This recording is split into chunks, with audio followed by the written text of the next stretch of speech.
Good. So if you look at that particular question, we are being told that BB Limited sells two types of products, branded D and A. The financial controller has prepared the following information based on the sales forecast for the period.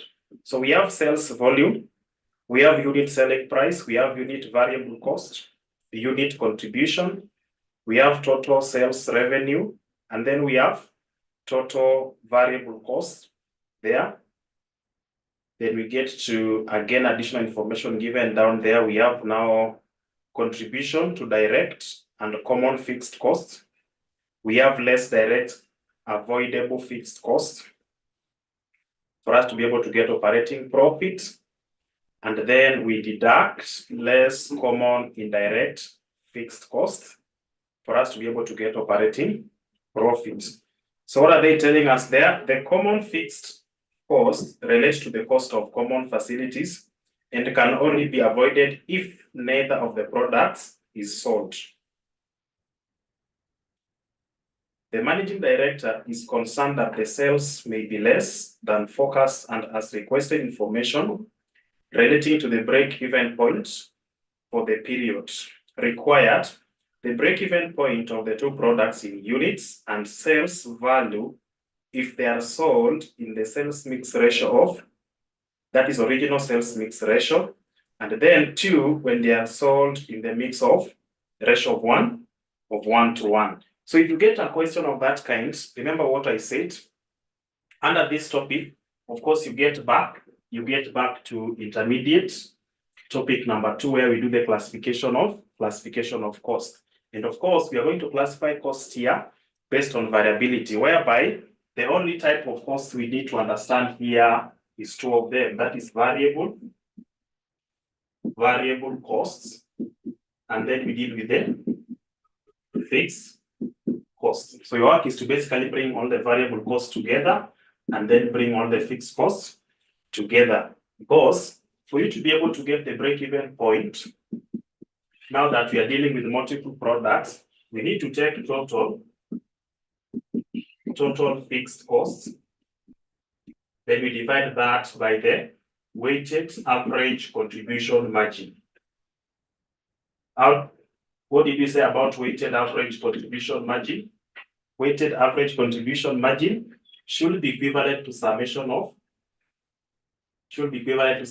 alpha, which is sales mix ratio, multiplied by contribution margin of each product. So that's what we are going to do for the denominator here. So the question is, are we able to identify the total fixed cost? Are we able to identify the total variable cost per unit? And then from that point, we'll be able to get what is required. So that is what we did yesterday. That's the formula we are going to apply. And of course, this one here is the break-even point in units. And don't forget that's the formula of multiple products. Now that we are dealing with 2 products, then basically this is the formula we are going to apply. So once you get the break-even point in units, then what are we going to do? We are going to use the sales mix ratio for us to be able to distribute the break-even point in units for each single product. How do we get now the break-even point in shillings for multiple products? How do we get the break-even point in shillings for multiple products? It's basically the share here by use of the sales mix ratio. You get the share of each individual product, and of course, you take the units multiplied by the selling price per unit. Once that is done, you will be able to arrive at what we call the break-even point in shillings for each product or for the entire company dealing with those multiple products. So if you look at our question there, are we able to identify the 2 classifications of costs? Are we able to identify the 2 classifications of costs? So let's see if you're able to do that. Let's see if you're able to do that. So you're going to have the fixed cost here.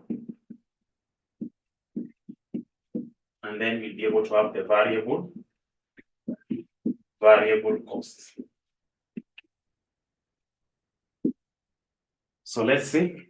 So within the question, we are given the first thing that we have unit selling price. So that one will not change. Unit variable cost, we have 300. So the unit variable cost given there is for product D. For product A, we are given 150. We are given 150 for D. We are given 110 for A. Do we have any other variable cost? Do we have any other variable cost? Do we have any other variable cost? We don't have. We don't have any.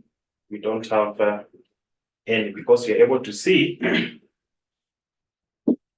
So somebody is wondering, where are we getting the 360,000 from? Where are we getting 180,000 from? Yet we only have 150 given up there.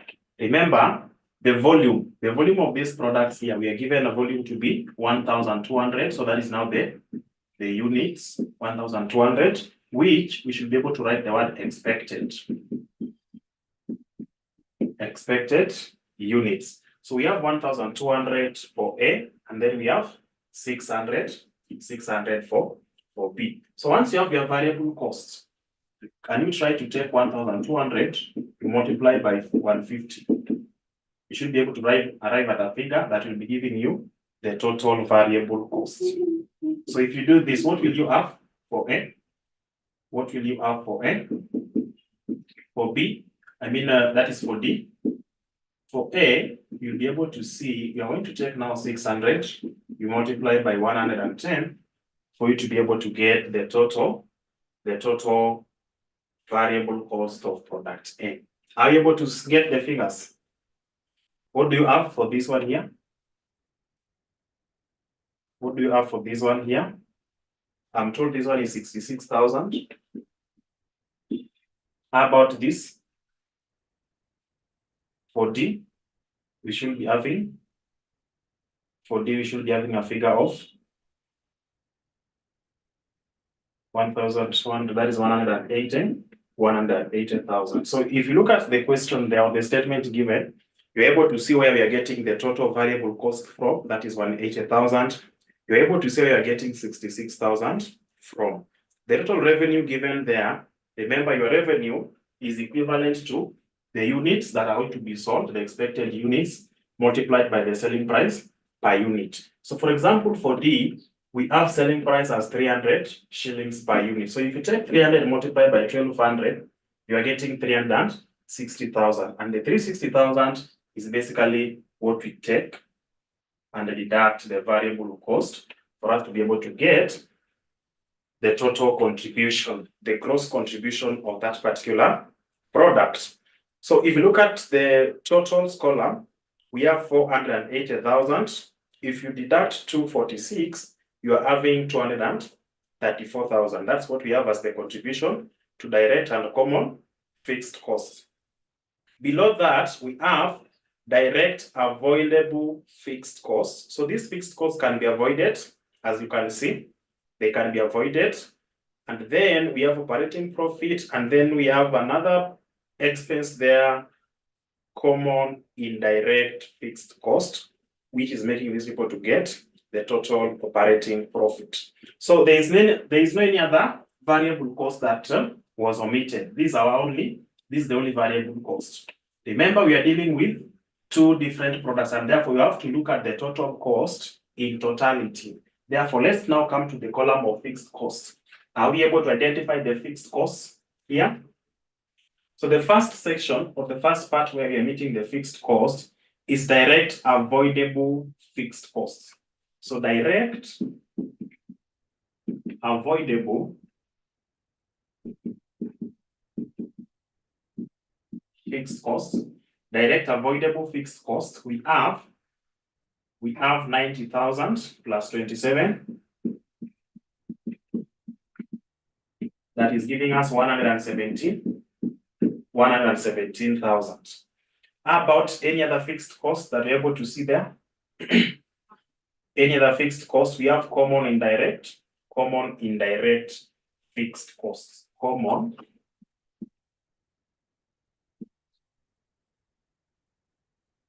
indirect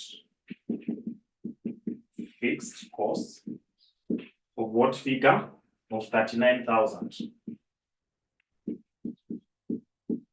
So it does not relate directly to any product, but should you decide to do production, then automatically you are going to see that will be a fixed cost incurred by this particular company. For example, let's say this fixed cost here, the direct avoidable fixed cost here relates to depreciation of machinery. Is it depreciation of machinery?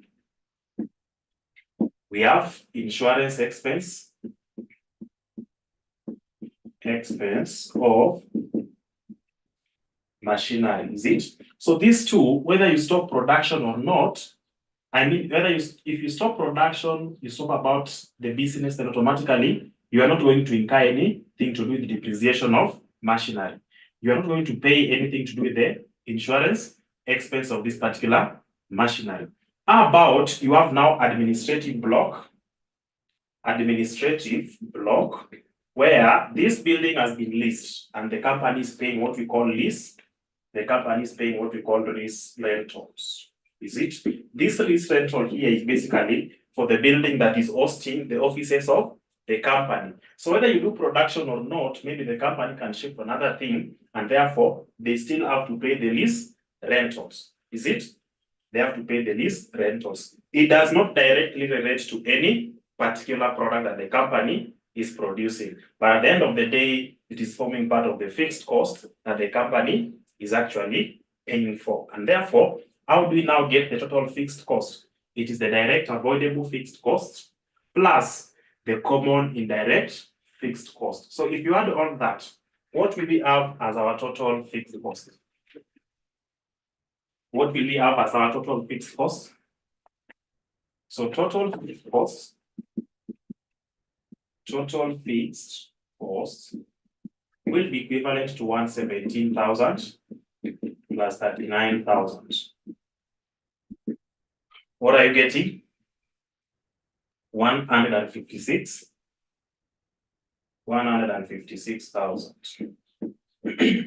156,000. So that's the total fixed cost which we are required to actually have there. So it means once you have the total fixed cost, we have the variable cost, we have the selling price per unit, we can basically go ahead and get our break-even point. We can go ahead and calculate our break-even point for the multiple products. So we are going to have product D. We are going to have product A. Then we have selling price, which is 300, which is 200. Then we have variable cost. We have variable cost given there as 150. And then we have 110. Our contribution, so contribution margin, of course, you less. For you to be able to get contribution margin 150, and then we have 90.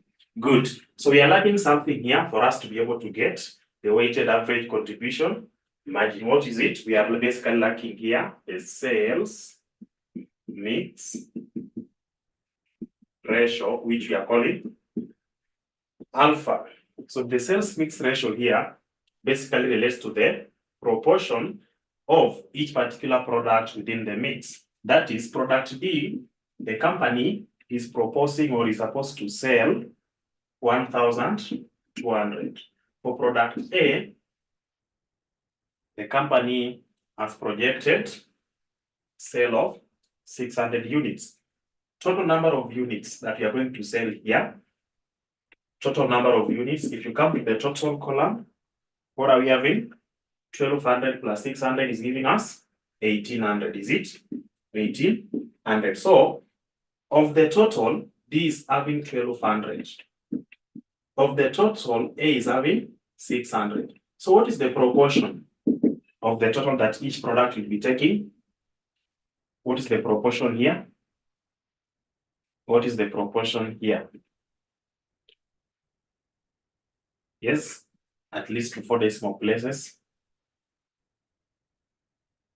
0.0667. How about this other one? The difference between that and 1? 0.0333. So that is the sales mix ratio that you're talking about here. Okay, alpha 0.667, 0.3333. Good. Once you have your sales mix ratio, then you should be able to give us now the average contribution margin. So average or alpha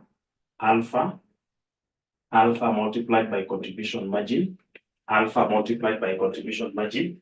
So when you take alpha, you multiply by contribution margin. What are you getting here? The first one, 150 by this.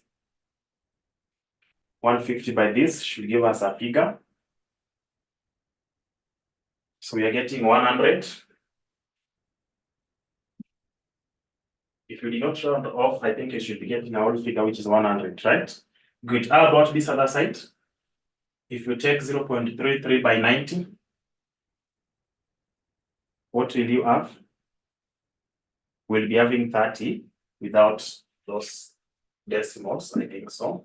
We'll be having 30. So that's 100. So can you now go ahead and give us, remember we are required to get the summation of alpha multiplied by contribution margin, which will now give us what we call weighted average contribution margin. So go ahead and give us that.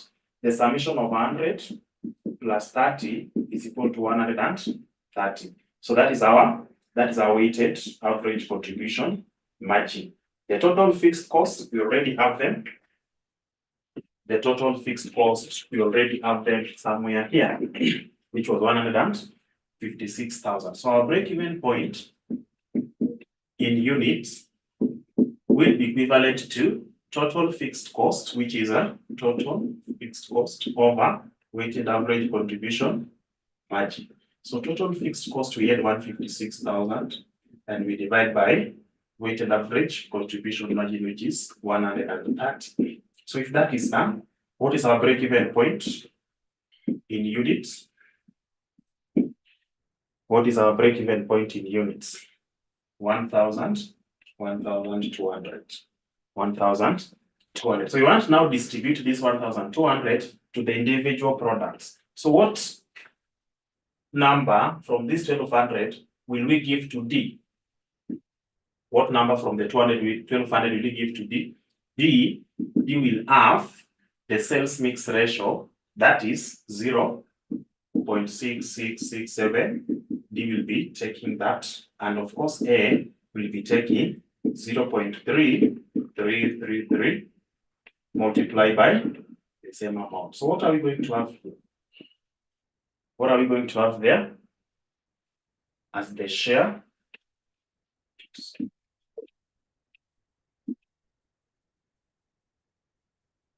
So I'm told D will be having 800 and A will be having 400. Good. Go ahead and give us now the break-even point. Break-even point in shillings, is it? The break-even point in shillings, D will be having 800 units. We multiply by the selling price per unit of D, which is 300. And then A, you will take 400 units of A multiplied by the selling price per unit, which is 200. So what do we have? What do we have for D? So D will be giving us 240,000. 240,000. How about A? How about A? How about A? A will be giving us what figure?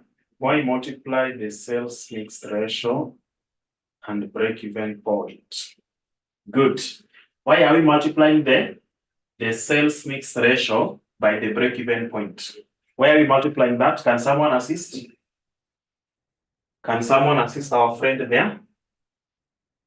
Why are we multiplying the two? Why are we multiplying the two? Remember the break-even point in shillings of a single product. We said the break-even point in shillings of a single product, we said is equal to total fixed cost divided by contribution margin ratio. This contribution margin ratio, we said contribution margin ratio is equivalent to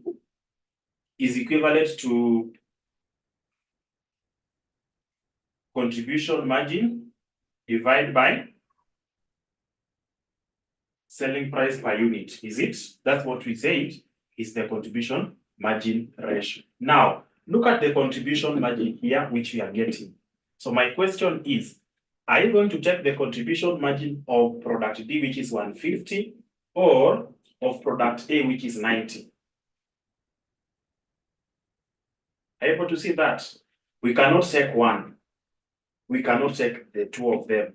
Is it? We cannot get the summation of the two. But what are we going to do? That's why you're going to look at, of this contribution margin, what is the proportion? You can get that this one here is only having 100 products. This one here is having even 500 products. But then if you look at the contribution, it's again very low. So the question is, are we able? That's why we are going ahead and getting the average. The average of this contribution, we are taking contribution multiplied by the proportion of the total sales, multiplied by the proportions of the projected sales, which you're able to see was giving us 0.667, such that if you look at the sales mix ratio, if you add this one here, you should be able to get 1. Is it? You should be able to get 1. Now, once we have been able to calculate the break-even point as 1200, what are we going to use to proportion? To do what? To proportion the 1200 units to product D and A.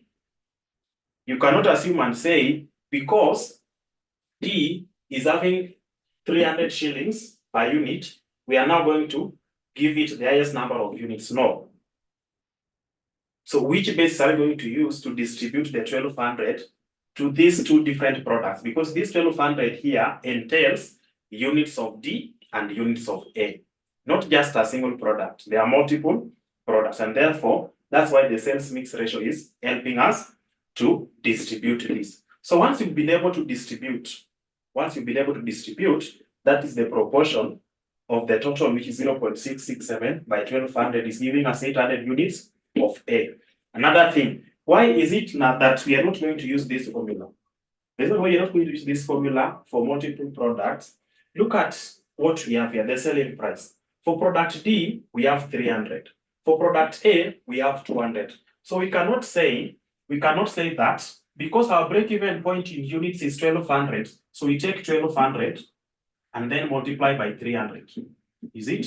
If you multiply by 300, remember, you've even included the units of D, which will be sold at 200. All of them have been included here. Whatever you're going to get here is wrong. Is it? If you decide again to say that all the 1200 units we multiply by the selling price of A, which is 200, you will be lying to us because you've included the units of D, which will be sold at what price? At 300. So again, what you're going to have there is wrong. But if you use the proportion, here, you will be able to get the actual units of A, the actual units of E. And of course, you take now the actual units, multiply by the respective selling prices for the products. That's why we've taken 800 for D, we multiply by the selling price of D. We've taken 400 for A, we multiply by the selling price of A. Once that is done, you now go ahead and get the summation, and that becomes the break-even point in shillings for the entire company. So is that clear now? Is it now clear to somebody? Is it now making sense to somebody? Is it now making sense to somebody?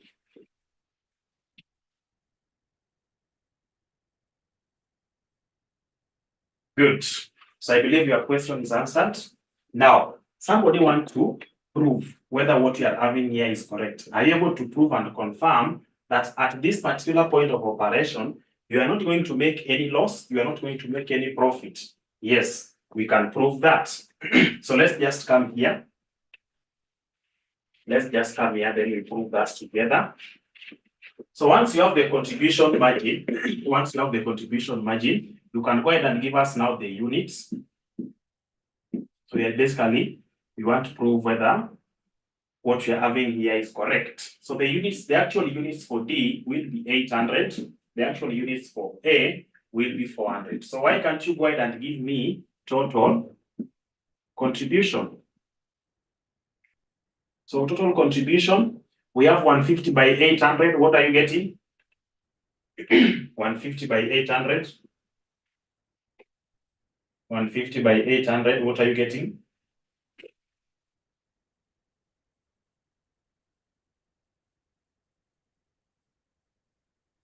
120,000, is it? How about A? 90 by 400, 36,000. Not forgetting our fixed cost, so don't forget it. So if you now come here and give us total contribution, total contribution, you take this plus this, we are having 156,000, is it? Then you less fixed costs. So the fixed costs given here, we have 156,000. Go ahead and give us the difference. What is your net profit? Stroke loss. Net profit stroke loss. We are having a figure of 0. What is this concept of break-even point? The concept of break-even point is that it is the quantity or the total revenue we are supposed to receive for us not to make any loss, for us not to make any profit. At this point, when we sell 800 units of D and also sell 400 units of A, we are going to have a total revenue of 320,000. Then we less the variable cost, then we less the fixed cost for us to be able to get net profit. And at the end of it, our net profit is 0. Our net profit is 0. I believe you understand. When I talk about contribution here, I've basically taken the variable components. The selling price per unit here depends on the units of output. The variable cost here depends on the units of output, is it? So that's why we are dealing with the variable component, the variable items, that is selling price, which depends on the units of output or activity level. So once you get the net amount, then this one here, multiplied by the units of output, because selling price and variable costs depend on the units of output for us to be able to arrive at total revenue. Or someone can also decide and say, you can decide and say, let me not follow that of then summarizing. So you come here and give us revenue. So revenue of the two products is 240 plus 80, which is 320. Less costs, is it? So the cost here we have variable costs. How do we get that all variable cost? It is 150. We multiply by 800 plus 110. We multiply by 400. If this is worked out, what are you getting? So that I get my contribution. Then I less. Or I don't even bring in the contribution thing. I just come and less fixed costs. So I'm told this one here will give me 164,000. And of course, fixed costs, we add 156,000. So if you deduct these costs, so less costs, what will you have as your net profit? What will you have as your net profit? What will you have as your net profit? What will you have as your net profit? When you get the difference between the total revenue and the total costs, we are getting to 0. So it is basically the same thing here. It's basically the same thing that we are having here. So that's what you are required to do in Roman 1 of the question. Use the sales mix ratio for you to be able to give us the break-even point. Is it? The break-even point. And once you get the break-even point in units, you now go ahead and give us the break-even point in shillings, which you'll be able to see is 320,000. That is Roman 1, using the original sales mix ratio. Now, they are telling us that they want to interfere with the sales mix ratio.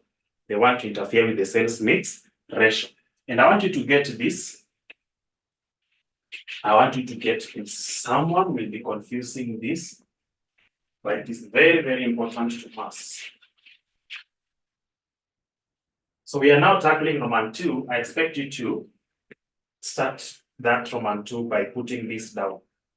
I want you to start Roman 2 by putting the whole of this part, by writing the whole of that down there. So what we are lacking here for us to get is the alpha or sales mix ratio. So don't write this. Don't write the one I want to get here first. 0.6667, 0.3333. Good. This is the one that we are able to calculate in Roman 1. So the only thing that we are changing in the question is the sales mix ratio. What are they telling us? The sales mix ratio has been changed. Is it? It has been changed to be in the ratio of 1:1. So look at this. This is what we are having. This is the sales mix ratio that we are having. So we have ratio of 1:1. Let's say this is D, or let me bring in a different one. I have ratio of 3:4, and I have product KL. Are you able to give me the proportion that K will be having? So you first of all add all these figures. You first of all add these figures. You are going to get 3 plus 4 will be giving you 7. Is it? So 3, K will be 3 over total. L will be 4 over the total. That's what we are having here. So this is going to be the ratio. I mean the sales mix ratio that we are having here. This one and this one here. Is it? That's what we are having. So if they tell you that it's going to be in the ratio of 1:1, I know somebody here will be coming and telling me 1 and 1. Someone will be coming here and saying, now the new sales mix ratio will be 1:1. No. If they give that the ratio is 3:4, then now the proportion, the fraction of that, K will be having 3/7, L will be having 4/7. Is that clear? Is that clear to somebody? Is that clear to somebody? Is it clear to somebody?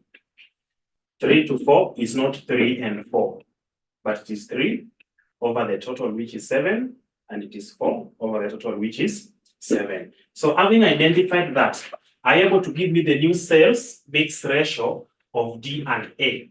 Given that they are telling us the ratio will be 1:1. So go ahead and give me the new sales mix ratio here. So I'm told it is 0.5 for half, and then 0.5. How are you people getting 0.5? We have 1 and 1. So add the 2. We are going to have, so we have 1 over the total. We have 1 over the total. So this is what we are going to have. D will be having half, which is the same as 0.5. A will be having half, which is the same as 0.5. Is it? Yeah.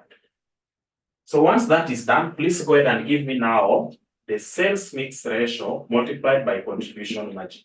When you check 0.5 by 150, what are you getting here? 0.5 by 150, what are you getting? We are having 75. How about this other one? 0.5 by 90, we are having 45. So how about the summation that is now the weighted average contribution margin? Weighted average contribution margin, what are we having? That is now when we add the two. So if the two are added, what are we having? 100 and 120. Let us not forget our total fixed cost, which does not change. Our total fixed cost, which does not change, was equivalent to 156. I think so, if I'm not wrong. Good. So please go ahead and give me the break-even point in units. The break-even point in units will be total fixed cost divided by weighted average contribution margin. That is 156,000. You divide by 120. Is it? If that is done, what are we having here? 1300 units. That is the break-even point in units. Please go ahead and give me the proportion that D will be having of this 1300 that A will be having of the 1300. Is the sales mix ratio multiplied by what's supposed to be shared.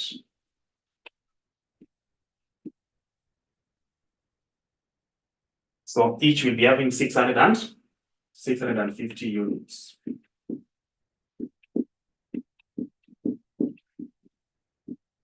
Let's go ahead and get the break-even point now in shillings. So the break-even point in shillings, we are going to have D having 650 units multiplied by the selling price per unit. You're going to have A having 650 multiplied by selling price per unit. Please go ahead and give me the amounts for D. So D, I'm told, is equivalent to 195,000. A will be equivalent to what figure? 130,000. So there are some key items that they're going to ask you. Remember, the original sales mix ratio was interfered with, whereby D was giving us 800 units, A was giving us 400 units. If that sales mix ratio was maintained, then we add to sell only 1,200 units for us to break even. If we interfere with this and produce the same number of units to a maximum of 1,300, we have to produce that 1,300 for us again to break even. Is it? So something is happening. Here we have to increase the units from 1,200 to 1,300 for us to break even. Now, what are some of the implications of increasing the quantity from 1,200 to 1,300? One, you look at the demand. If you produce all these products in the same quantity, is the demand of the two products the same? Is it? In the production of this particular product, of course, maybe the raw material is the same, that's what they're sharing. Now, another thing, is the company having the capacity to increase the units by additional 100? That's what you need to look at. Capacity in terms of resources and also then the storage space. Now, if you add all this, what are we getting? If you add all this, what is the least revenue that these people should be having for them not to make any loss? 325. So you're able to see if they're going to increase the units in the name of adding more profit, they are not going to. They have to bring in more revenue by 5,000 for them not to make any loss, not even to retain that, for them not to make any loss. So what is the need of increasing the units? Yet you'll still be forced to operate at break-even point by having a revenue of 325 instead of making it at 320, but still you are at the same point. So that's the revenue, which again we can confirm. We can confirm that. So revenue is 325,000, contribution margin is this, and our total fixed cost is 156,000. So you want to see if contribution margin will be equivalent to total fixed cost, then automatically we'll be able to know that the company is operating at break-even points where there is no loss, there is no profit. So contribution margin has not changed, but now we multiply that by the quantity. So we take 150,000. Sorry, 150. We multiply by 650. we add 90, we multiply by 650, that is the quantity. The all of this will give us total contribution, then we less total fixed cost, which is 156,000. If that is done, you should be getting 0. If you don't get 0, please let me know. If you deal with this one here in this manner, you should be getting 0. Is that the case? Is that the case? Good. So Emmanuel is confirming that if this is worked out, you're basically getting to 0. And what does that mean? You don't have any loss, you don't have any profits. What are we referring to? The break-even point. So as per the question given there, you are required to give us break-even point in units and even distribute it if possible, because upon distributing it, you will be able to proceed with the other part, which is break-even point in shillings. So is that concept now clear to all of us? Is that concept now clear to all of us? Before we look at another one, is the concept now clear to all of us?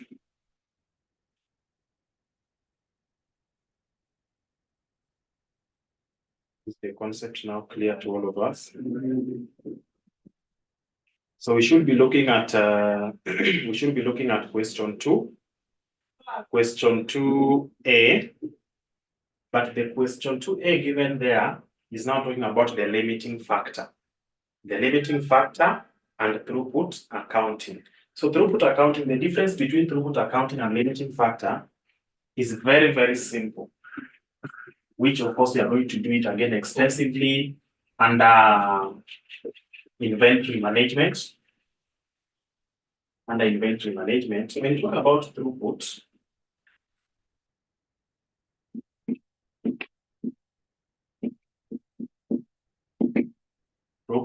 and then we have limiting factor.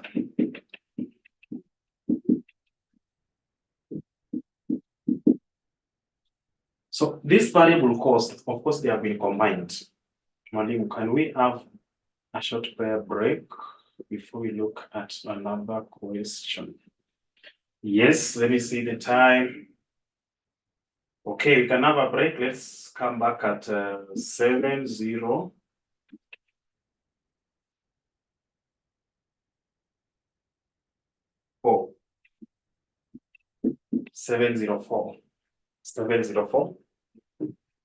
Let's come back at 7:04. December 2022, question number 2A. And of course, this one here, we are going to cover this on, we'll be covering this concept here basically on Sunday. That's when you're going to do it into details. But now, limiting factor, of course, you did it at intermediate level. The difference here, the throughput account, remember when you are getting the contribution margin, these are the costs that you're going to incur for you to be able to get a particular product, the cost per unit. So here, it only says that the only item that will be forming part of the product cost under throughput is direct material. So all other factors that are going to be added there, they're basically regarded as overheads. They do not form part of product cost. It is only direct material.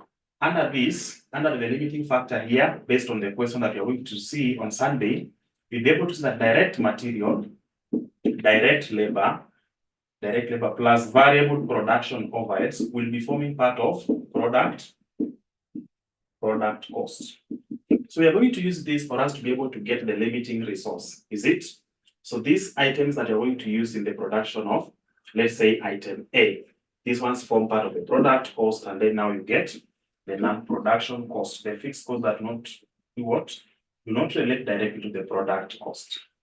So this is what we are going to do on Sunday. The limiting factor here, let's say you have been told that the company, based on the demand of this particular product, the company requires 25,000 labor hours. Is it?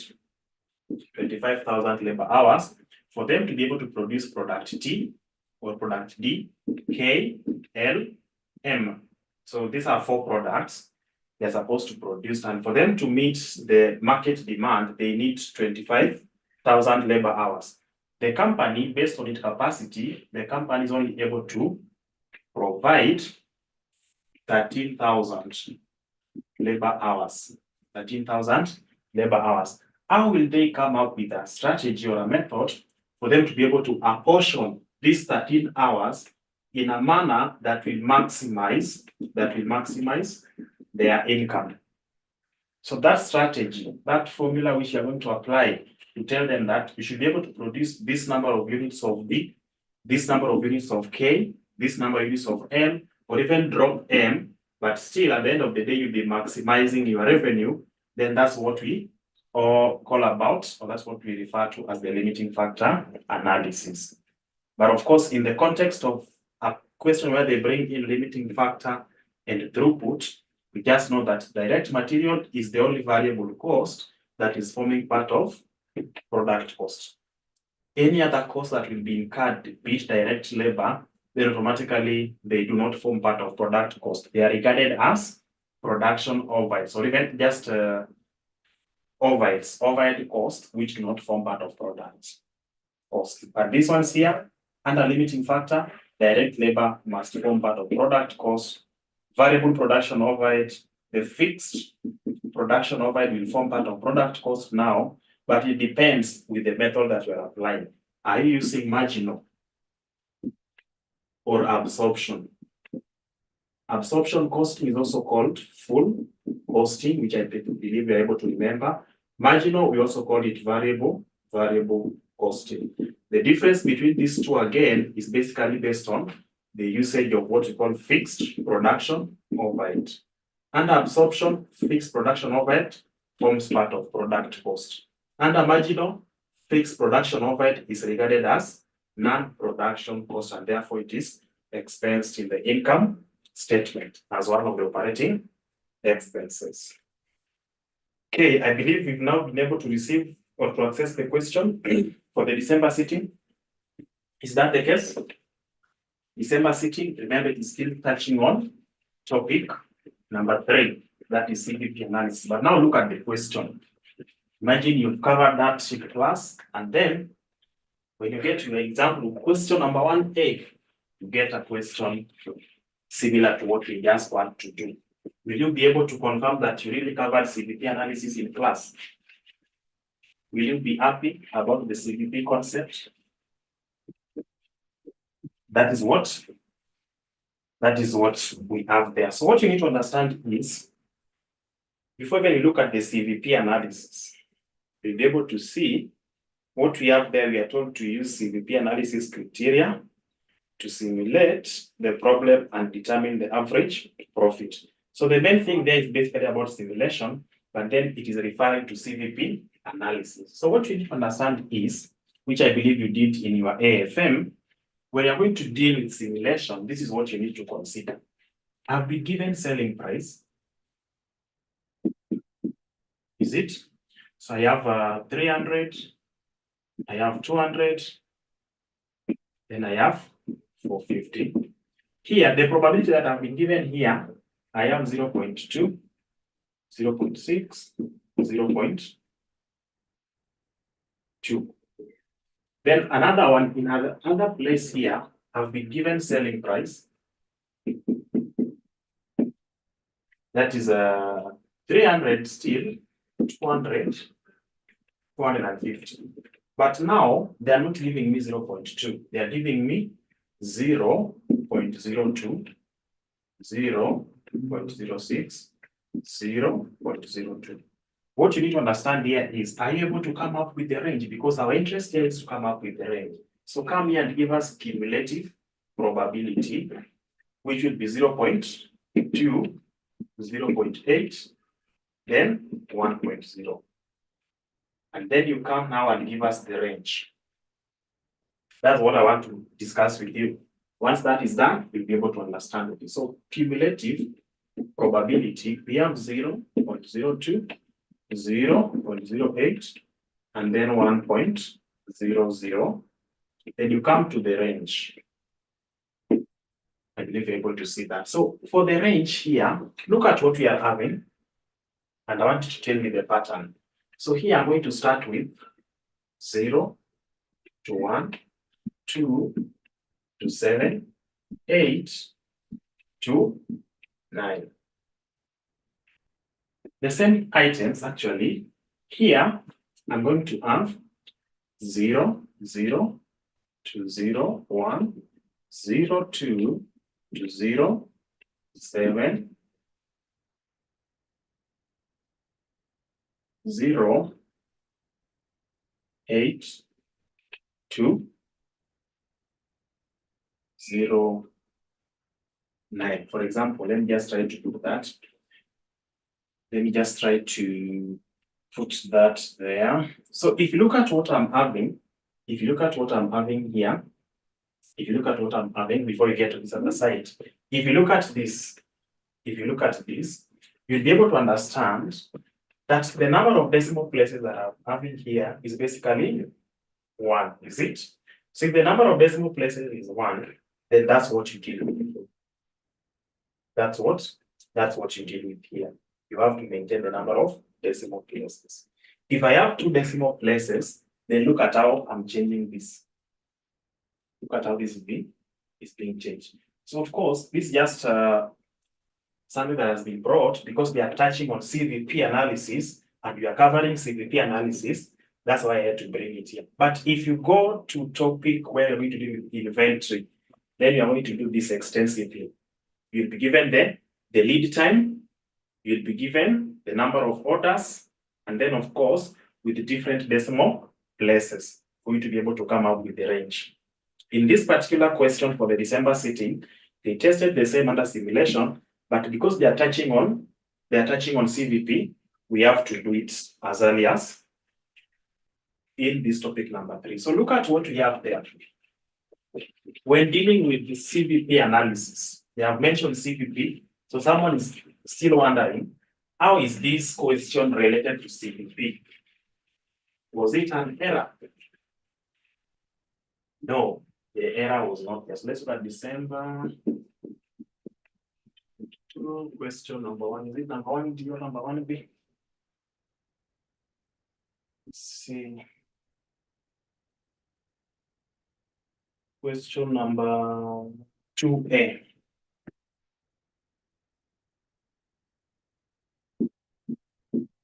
So if you look at that question, remember how we are doing the CVP analysis. For us to get break-even point, we are getting total fixed cost divided by contribution margin. How are we getting contribution margin? Is equivalent to S minus V, is it? So they want us to have columns whereby we get S minus V for us to be able to get contribution margin. That's number 1. Number 2, we said that the changes in revenue is basically the result of changes in volume or quantity of output. And therefore, we need to have quantity somewhere here. Is it for us to be able to get now total net contribution?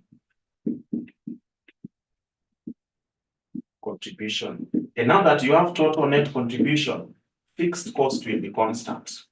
Fixed cost will be constant throughout. So you have a column for the fixed cost all the way to the last one. And since you have now the 3 or the 2 of them, you should be able to arrive at what you call net profit.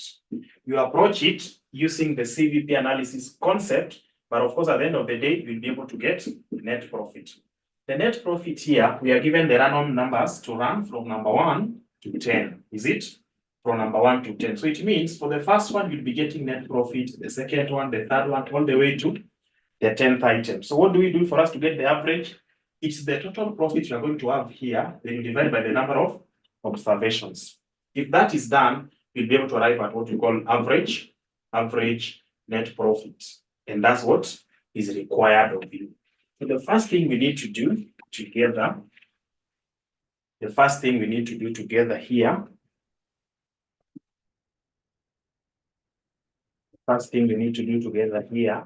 is basically looking at the range. So the first item, the items given to us,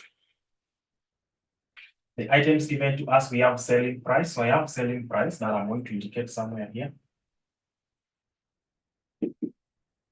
Selling price. I believe you're able to see that. Just actually there's enough space. So we have selling. We have selling price, then we have probability, cumulative probability, then we get range. Is it? So we are going to have 400 for 5,500. 400 for 50, 500. Then we have just a minute. So we have sorry for that. So the probabilities here, we have 0.3, we have 0.5, we have 0.2. Is it? How about cumulative probability? So here is basically cumulative probability.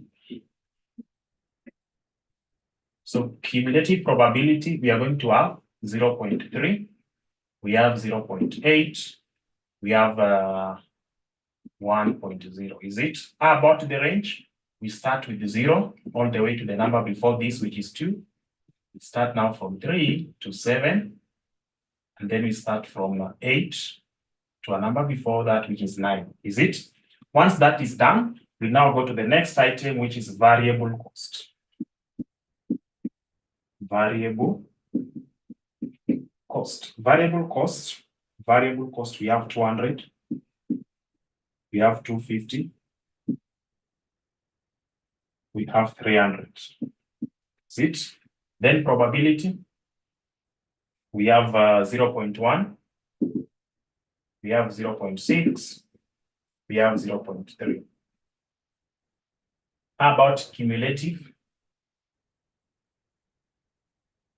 probability? Cumulative will be 0.1, 0.7, 1.0. So you can see the number of decimal places 1. And therefore, if you now come to the range, here, you will be able to give me, that is starting from 0. And of course, the number before this is 0. Then we come to 1 to 6, 7, 9. Is it?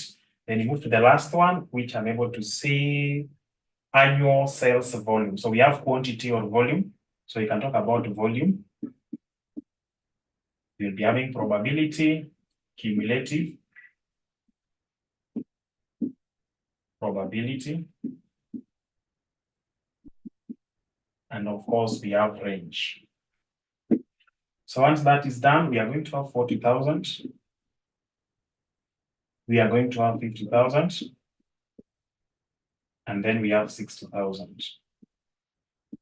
For that, probability is 0.4, 0.5, 0.1. So we have 0.4, the cumulative, 0.9, and then 1.0. So we have 0 to 3, we have 4 to 8, and then we have 9 to what figure? Somebody? It looks like the simulation worksheet in FM. Yes, the same thing actually. So what will you have here? Let me see. You must take a number before this, but now this one is there, the ending number. So we have this. So what will we have? What will we have here? Somebody 9 to 9, is it? 9 to 9. So that is what we need to take care of there. That's what we need to take care of. So this will be your reference point. Anytime you want to write down the selling price, then you have to go to this table and tell us which number you're going to pick, depending on the random numbers given there. So if you look at our table there, we are being told that Lengo Limited is considering marketing a new product. The fixed cost of this product will amount to 5 million. So we already have fixed cost somewhere here, which will be constant throughout. Then we are being told there are 3 uncertain factors, namely selling price, variable cost, and annual sales volume. So these things here, they are not sure. That's why we are given the probability, and therefore The random numbers we are going to have will enable us to identify the specific item to pick. What is it? After variable. After variable cost, we have probability, cumulative probability, then range. Then this one here is volume. This one is volume. Or you can indicate the word quantity. It is basically what we have in the last column, annual sales volume, which are given in units. So can give us the quantity, whichever, but basically referring to the units. Then we are being told that the product has a life cycle of only 1 year, and the various possible levels of these factors together with estimated probabilities are given below. Additional information: assume that the 3 factors are statistically independent, so they do not depend on each other. And that's why we are given the different random numbers. The company uses CVP analysis to make a decision. The following random numbers are provided. Required: using CVP analysis criteria, simulate the problem and determine the average profits. Is it? So are we able to do that? You first of all come here and give us the random numbers here. So we have number 1 to 10. So we have random numbers for the selling price. Is it? So we have RM. And of course we have selling price.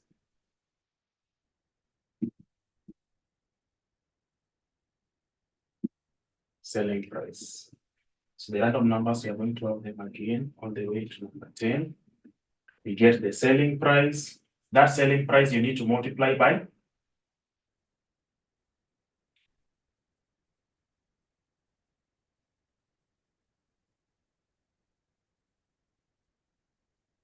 so this selling price you need to multiply, or you need to deduct the variable cost here for you to be able to get contribution margin. So variable cost again is a changing item. So I need to come here and bring in the random numbers for the variable cost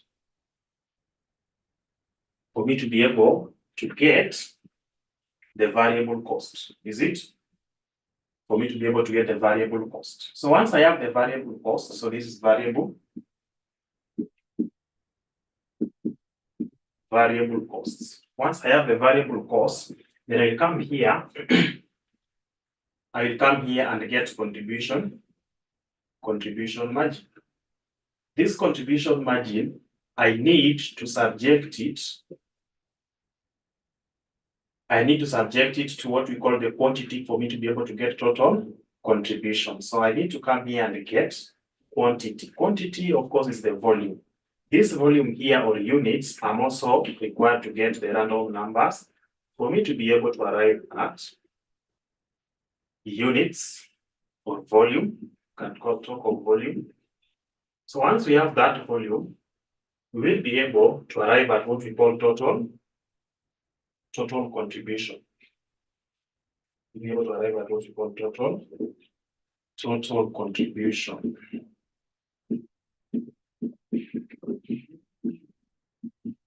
Total contribution margin.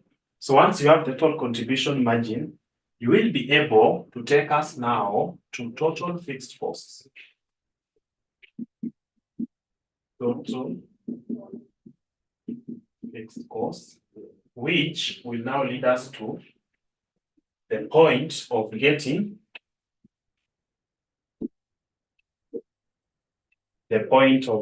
what we call net profit, which will lead us to the point of getting net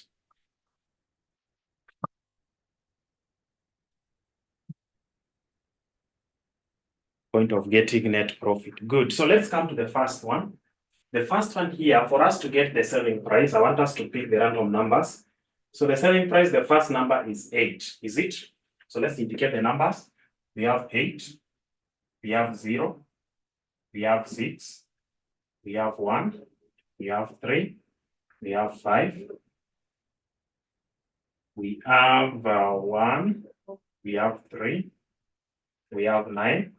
We have 1. Good. So you come here and tell us where this random number is falling. What are we looking for? Selling price. Within this range, where will we get 8? Where will we get 8? In the last row, is it?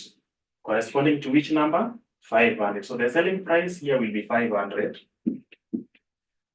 I come to the second one, 0. Where does 0 fall? It is from 0 to 2. What is the corresponding selling price? 400. How about 6? Somebody tell me where 6, what I'm going to have under 6. If my random number is 6, what will be the selling price? If my random number is 6, so 6 will be within this range, which is 400 and 450. Is it? 1 within the first range, 400. 3 within the second range, 450. 5 within the second range, 450.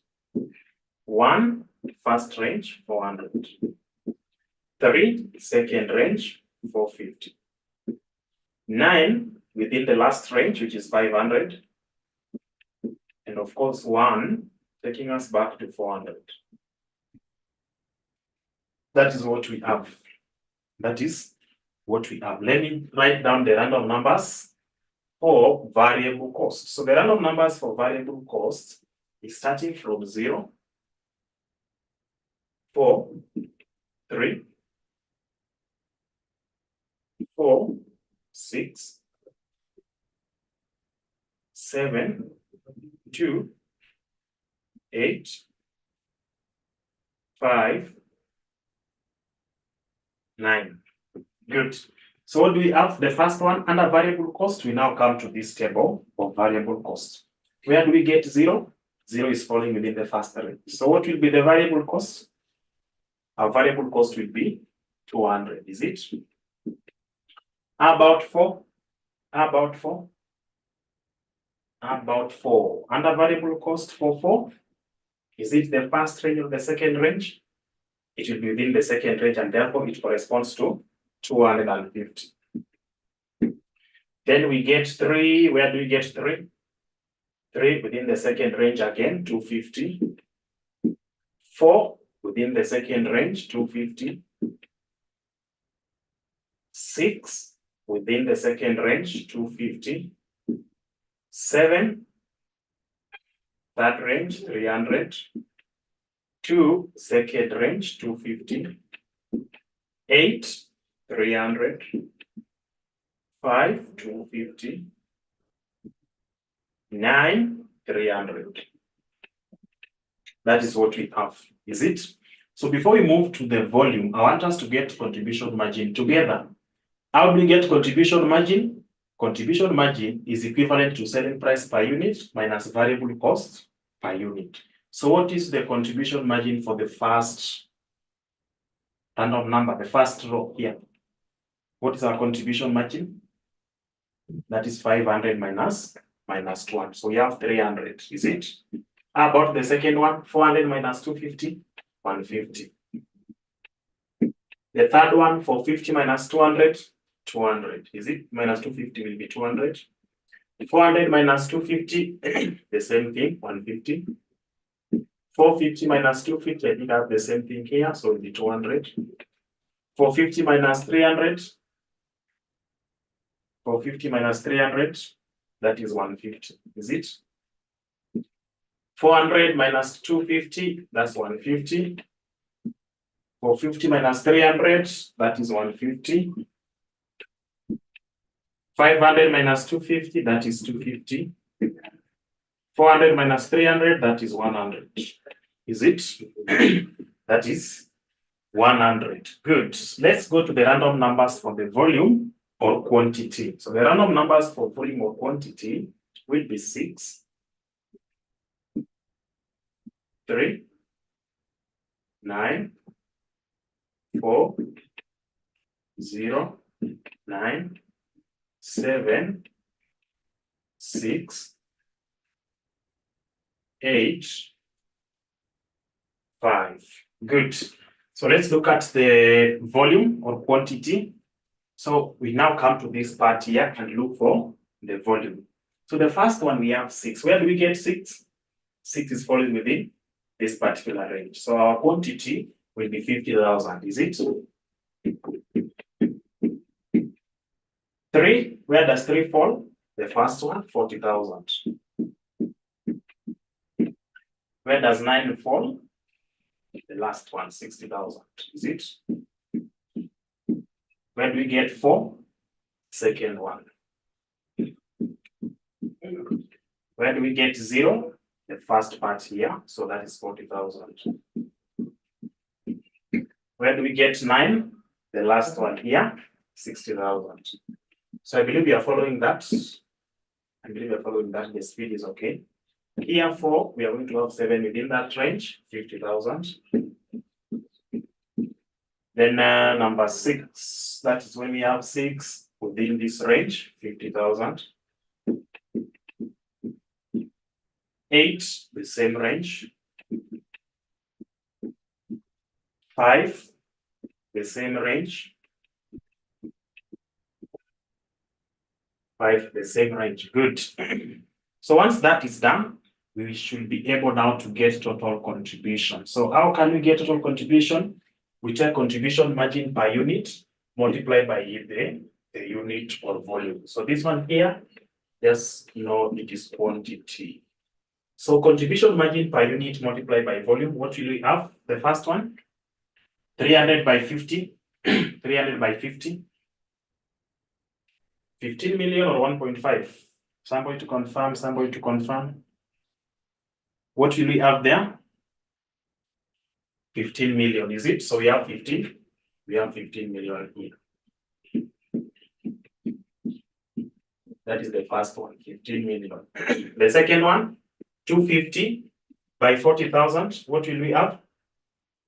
250 by 40,000. 250 by 40,000. 250 by 40,000. What will we have? 250 by 40,000. What will we have? 10 million. Somebody's talking about 6. 250 by 40, 10 million. How about 250 by 60 million, by 60,000? Oh, it is 150. It is 150, not 250. Contribution margin, we are actually taking this times this contribution margin times volume quantity. This is what we are actually preparing. So 300 by this, 15. 150 by this should give us 6 million, is it? 6 million. Because 150 by 4 will be 6. 26 million.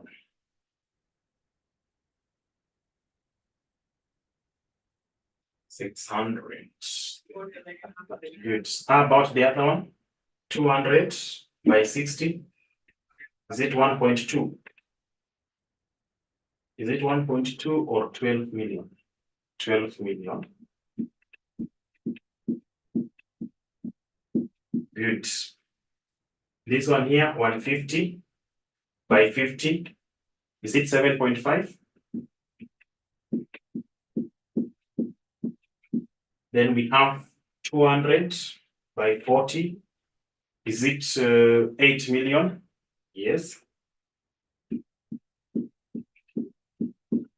We have 300 by 60. 300 by 60. Is it 18 million or 9?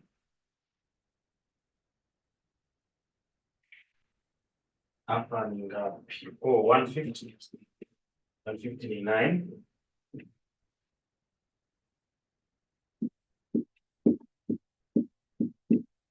$150 by 50. 50 by 50, I can see the same thing here. 150 by 50. 150 by 50, the same thing up here.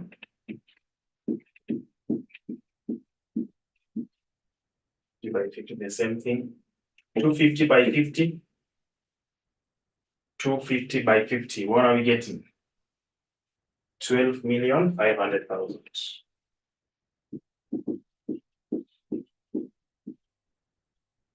And the last one, 100 by 50,000.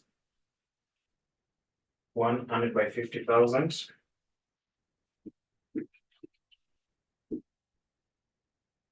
100 by 50,000. That is 5 million, is it? Good. So can someone go ahead to the question and tell me the fixed cost? What was the total fixed cost? Total fixed cost, what were we having? What was the total fixed cost? Total fixed cost. What were they telling us about the total fixed cost? That the fixed cost of this product will amount to 5 million. Is it? So come down here and write 5 million all the way to the last part.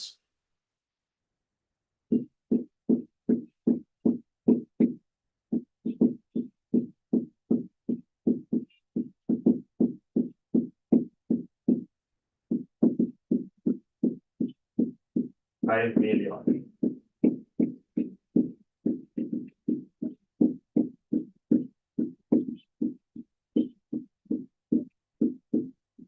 $5 million.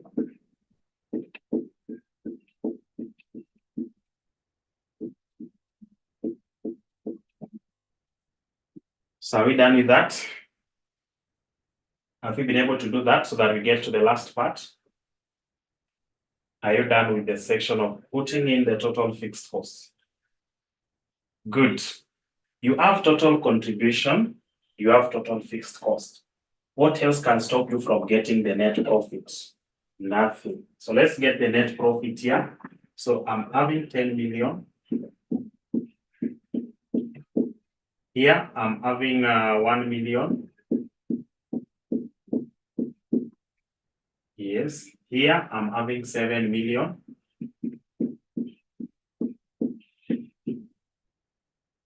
Having 7 million. Here I'm having 2,500,000. Here we have 3 million. Here we have 4 million. Here we have 2.5. Here we have 2.5.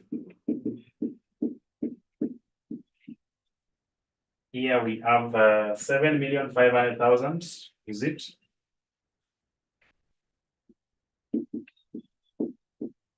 If there's anything wrong, please let me know. 5 million minus 5 million, that is 0. That is 0. That is 0. Good. Total 40 million. So I'm told if you add everything here, you're going to have 40 million. If you add everything here, you're going to have 40 million. If you add everything, you are going to have 40 million. Please confirm. Is that the case? If you try to add everything, is that the case? Will you be able to get that 40 million? At least 10 people should confirm that before we proceed. At least 10 people should confirm that before we proceed. Will you have the 10 million, the 40 million that I'm able to see there? 40 million, 40 million. 40 million, good. So that's what you're required to do. Once you get the total, how do you get the average? You basically tell us the number of observations. So the first observation is this one here. The second observation is this. The third one, the whole of this. 4, 5, 6, 7, 8, 9, 10. So how many observations were you having? You are having 10 observations, and therefore, how do we get the average? It is the total divided by the number of observations. So if you take 40 million divided by 10, what will you have? 40 million divided by 10, what is the average profit? What is the average profit? So the average profit here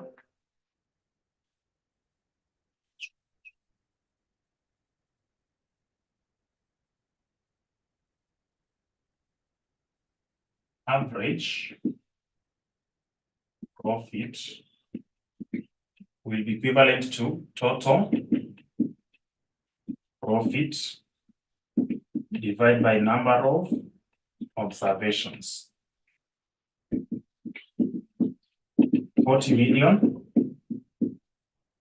divided by 10, which will give us 4 million. So that's what you are required to do. That is what you are required to do in this particular question. That's what you are required to do in this particular question. So is the concept now clear? Is the concept now clear to all of us?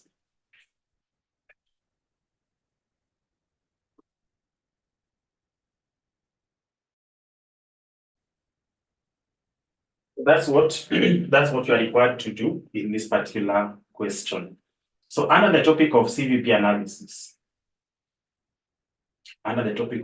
analysis, there's nothing that will be tested out of this, out of what we did yesterday, and out of what we are going to do on Sunday, which is basically the limiting factor, So that is it. That is what you are required to do. That's what we've been able to do. And of course, I just want you to go and read something about the limiting factor. How do you read something about the limiting factor? If you go to our September, December folder, there's that link for the videos where we covered something about the limiting factor. So what I'm going to do, I'm going to locate that video, then I basically type limiting factor video. So the video below that writing will be helpful to you. Go through it so that when you meet on Sunday, you basically understand what we have to do with the limiting factor. So that when you get to the class now, the limiting factor and throughput will be a 2-hour thing and we are done with this particular area. So that is it. Thanks for your time. Have a blessed night and let's meet on Sunday